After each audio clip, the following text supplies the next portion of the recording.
What's going on, everyone? Welcome back to some more Oxygen Not Included action. It's another episode in our max difficulty run, episode 21.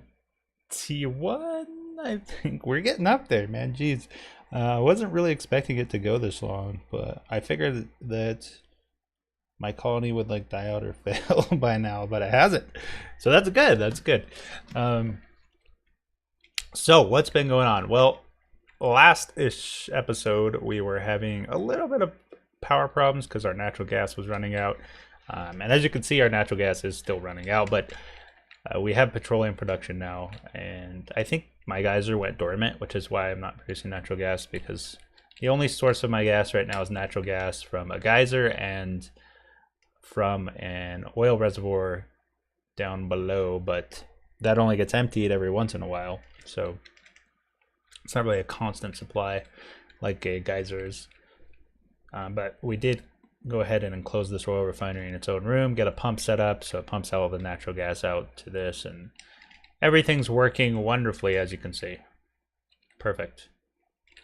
We're not using our coal anymore. We've got a nice little surplus of petroleum, so when our natural gas runs out, we'll still be able to provide. Although I will say that my power demands are getting quite hefty, so I'm not sure. Maybe I start running some hydrogen generators, but I don't really want to. I mean, you can see I've got 5 tanks here of hydrogen stored up, but it's really not that much. 150 kilograms, so really not that much. It's hard to store a lot of gas in a small area with these tanks. They're so bulky and they don't really hold a lot, so it's kind of annoying, but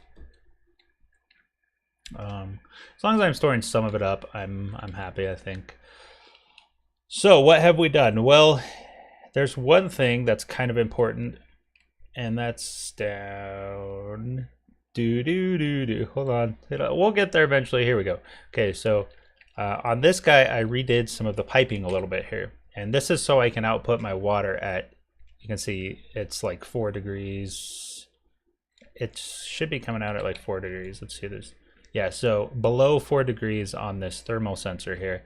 And how I've managed to do that is, so we've got a reservoir here that goes into the aqua tuner, and then it does the temperature check. Now, if it's above 4 degrees, then it goes back into the reservoir, averaging the temperature out, right? So it's only going to be dropping, you can see like 0.1 degrees at a time, because we're just averaging the temperature in here. So once it gets to like 19 degrees, then the water coming out of this will no longer be filtered back into the reservoir and it'll be pumped out. At that point, it will also, once it turns this pump on, it will also turn this one on, allowing more hot water into the reservoir. And that way we can continuously replace the water that we're pumping out to be cooled again. So that's how we're doing that. And essentially we needed to do this because we needed our water like at the perfect temperature for sleet wheat and bristle blossoms. And bristle blossoms and sleet wheat right on that 5 degree mark is kind of what we want. And you can see we're going up. We're actually below it quite a bit, but you can see it kind of heats up as it goes up. Maybe not. I don't know. Maybe I'm using it fast enough to where it doesn't really heat up. But so far what we've gotten here is 5 degree water. Now it was at like 9 when I first set the system up, so we are dropping, and it's going to take a little bit to average out all this water, but it'll eventually get there. But you can see it by sleet wheat right here growing completely fine. The temperature is nearly 0 degrees, so it's nearly freezing. And actually, I kind of want to. What's going on here? Why are these running? Because this is hot. Why is this so dang hot? I feel like I need to move this thermal sensor.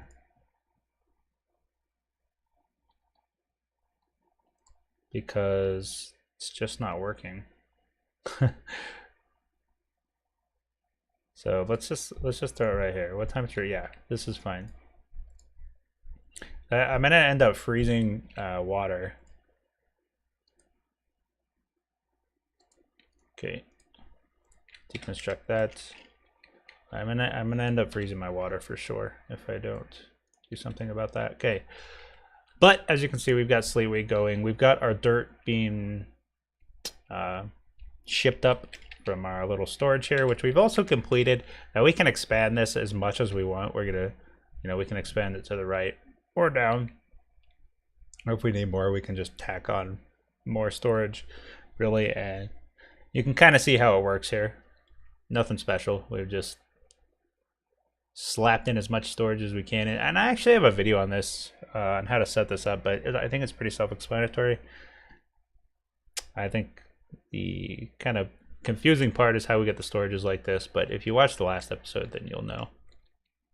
But what else is going on? Well, we've got a jetpack suit here because I was starting to build these wires up for my arcade, which we'll talk about in a sec, and like this venting, which I want to put a telescope here so I can start doing some of that research. And I was like starting to build ladders on all of these lines, and I'm like, why don't I just set up a jet suit? So I did. So there's my little jetpack going on, and originally I had some major issues with this because I didn't really know how to set it up. So they were grabbing the jet suit and then they were flying over here and going back into the base and causing all kinds of problems.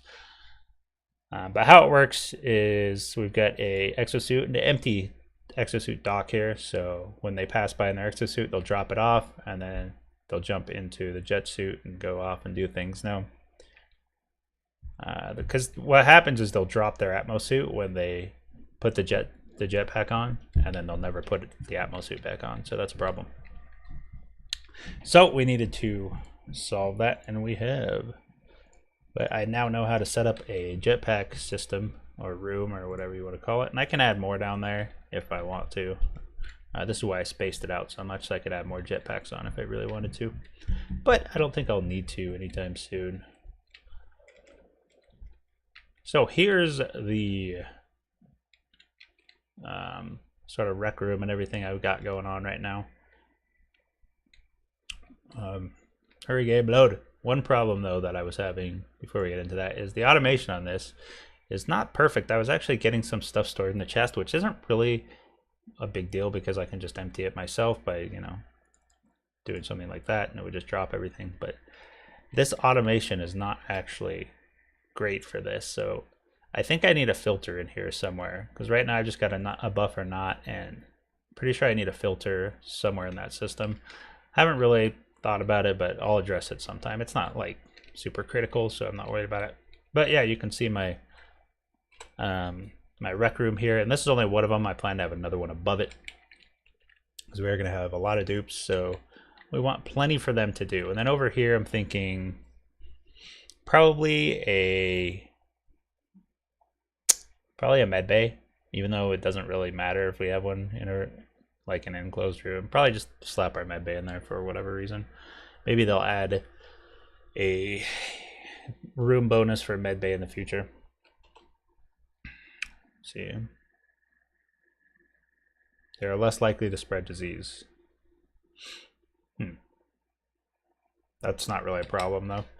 Okay, so one thing I wanted to talk about was kind of the changes that are coming. Because if you haven't read, there's the notes on the forums, on the general forums. If you want to look, they're doing a lot of quality of life changes, a lot of things that are really awesome, such as they're adding like queue priority for the electric grill. You can actually queue up multiple things, and if it doesn't have the ingredients for the first one, it'll do the second one. You could also queue up a number of different ones. So instead of doing like this, instead of doing it like that, you can queue up like multiple on one stack. They just stack up on one tile there, so you can do that. So that'll be nice. There's a lot of quality of life changes that are really awesome. So you should go look at those if you're interested. But for the most part, I'm extremely happy with it. Oh yeah, there's another thing that I wanted to mention. They're changing it so the build queue, so like if you have iron, right? If you want to primarily build out of iron, or you want to primarily build your vents out of igneous, then that actually saves with the game now. So whenever you load up, you're not going to start on granite with everything like see if I can do something. So I haven't built any tiles since I loaded this game. So you can see it starts me off on granite, even though I rarely ever build tiles out of granite.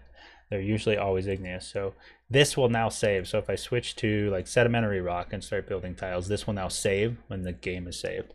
So next time I load it up, it will just automatically be there and I won't have to manually switch it anymore, which is nice. So nice. I've complained about that a couple times, I think. So really happy about that. There's a lot of other things changing. I'm not going to go over them all because that would take quite a while, but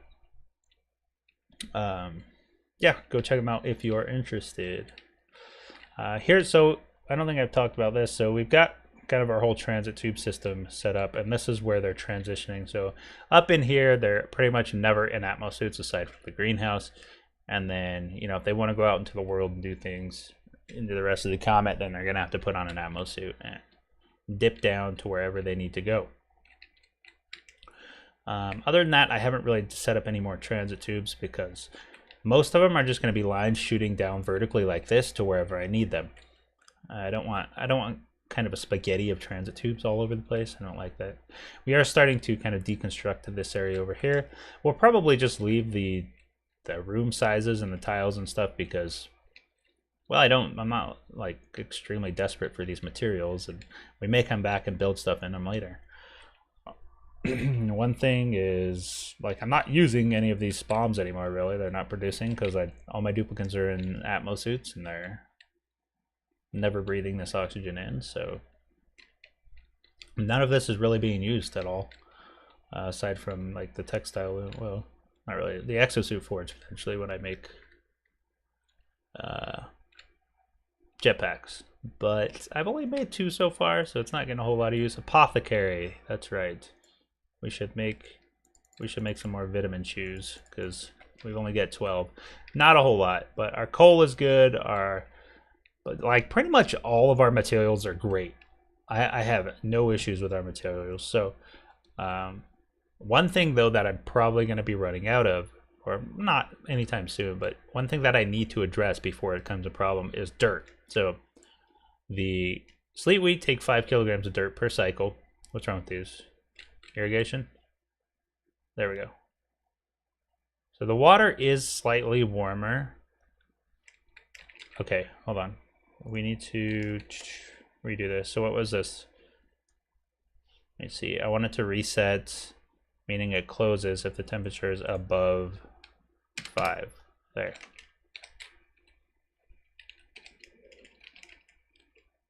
So hold on.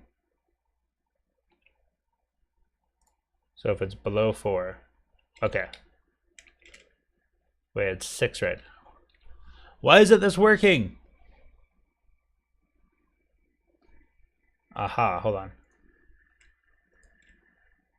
Oh, because it hasn't. Okay, we're good. We're good. We're good. The system's working fine. Pay no attention to automation, man. I swear, automation. It can be a pain in the butt sometimes. So, anyway, where was I talking about? Let's go look or something. I don't really remember. Something about materials, I think. Oh yeah, dirt, right. So 5 kilograms of dirt per sleet wheat. Now that's not a lot. So this is what, 18? So 5 times 18 is 9. So I'm using 90 kilograms of dirt per cycle, and that will eventually be doubled. So it's not a whole lot, right? It's going to take me a long time to go through this 85 tons of dirt. I still have, I'm sure there's still some dirt kicking around in places I can dig up, but eventually we're going to need a system that generates dirt for us. So what I'm going to start doing is using my polluted water from not only my toilets but also my power plant system down here, this polluted water, because we're not actually using this fast enough. When right now this is just being pumped to my oil reservoir to generate more oil, to generate more petroleum, to, yeah, you get the point. But we're not actually using it fast enough, so eventually this water is going to build up, you know, to the point where it'll start overflowing and whatnot. So we need to find a use for that, but also we need to create dirt. So 2 birds, 1 stone kind of thing. And you can see sometimes here, like, let's pause it and talk about this, but Actually, we'll come back. But yeah, so one of the projects that I'm working on right now, and will probably be my next build video, is a dirt cooker, because that is the most relevant thing in my base right now that I need to get going. Although there are some other systems, so depending on how urgent it becomes, I might do a build video on some other systems. I've had one recommended for methane, well, converting methane to natural gas, and a system like that. So there's a couple different builds coming up potentially that I'm trying to decide which one I should release next, and I'm thinking the dirt cooker because that's most relevant for this series, but it's not urgent, so I don't need to do it right away. We'll see. I don't know. Kind of just rambling. But let's come back to the Wheezeworts. So this is a problem I noticed with this system, and this happens with the Wheezeworts as well as thermal regulators, or not thermal nullifiers. So even though we've got this system right here where if it's above at -20 degrees, it will reset to close these doors, making things cool. And then if it's below 10 degrees, it will open the doors, causing the cooling to stop. Even though we've got that system going, you can see that some of these Wheezeworts are still active, even though the doors are open. And this happens sometimes, and I haven't actually seen it happen, but I think it's because the doors open and close so quickly. If I do, should be able to do this. So if the temperature changes, and this toggles on and off really quickly, and the door's like shut and open, I think it leaves like some of the Wheezeworts confused, and they start to continuously cool until they reach their limit. Like I said, I've seen it happen with thermal regulators as well, or thermal nullifiers, not thermal regulators, thermal nullifiers. I've seen it happen with those as well. So if you're doing this kind of system where you're using the doors to disable the Wheezeworts, be wary of that. As you can see, my hydrogen here is -50, and so my oxygen is -50. Now it doesn't really matter too much because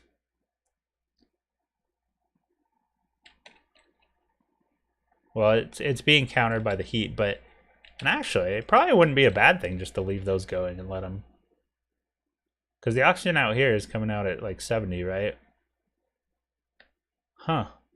I wonder if that would actually balance out, because we can see the oxygen coming out of the pump is actually pretty, I mean, it's pretty cool, but it's not freezing. It's not below 0. But it's not really an issue right now anyway, because we're pumping through all this hot area. So the pipe does heat up a little bit and warm the gas slightly, not by a lot, but it does a little bit. As you can see in here, it's around 40 degrees. Not too shabby. Carbon skimmer doors are working out perfectly. Yeah, so everything's going freaking great. I'm not sure about these wires. They kind of look a little wonky, but what are you going to do, right? You got to do something. There's just not enough. There's not enough walls or ladders or pipes to hide this much wire. So the system I got, this is just going to be a thing. We're just going to have to get used to it. So for the future, what are we focused on? Well, I don't know if I mentioned, but I have made the swap over to Sleet. Or not Sleet, what are they called? Berry Sludge. So everybody in my base right now is eating Berry Sludge. You can see we've got 25 Berry Sludge stored up. And if we look at the morales, boom, look at that. 38 on Joshua. Now he's our chef, so he's in a nice area all day, but see what his, yeah, gorgeous decor, average decor, mediocre decor. So everybody's decor is positive, well, except for Gossman for whatever reason. Poor Gossman, he's got to work into ugly conditions. It's fine, he'll get over it. All right, let's build. Yeah, so going into the future here for this base, we're gonna start looking into rockets, and I might do so quite aggressively. I do have to kind of figure out how they work and whatnot, because that's not something I've ever done. But you know, I'm sure it's not too complicated. There's a lot of information out there on it already, so I'll be able to kind of look at that and see what's going on here.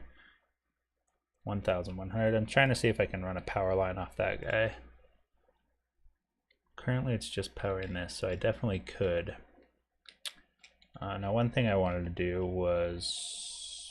Ooh. That's not good. That is not good.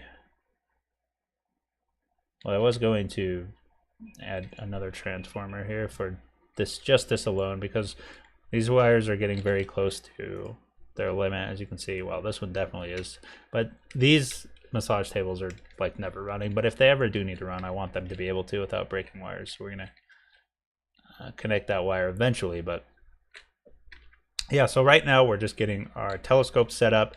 And one of the changes, recent changes, well, I don't know, not recent, but upcoming changes, is that the telescope, duplicates in the telescope will no longer get sunburnt. So that's not going to be a problem for any of you who know of that issue. It's not going to be an issue anymore. So we can just stick our telescope here. We can do a little research, get our stuff done, and start with rockets. And our first one is probably going to be a steam engine. Yeah, because that's all we have access to right now.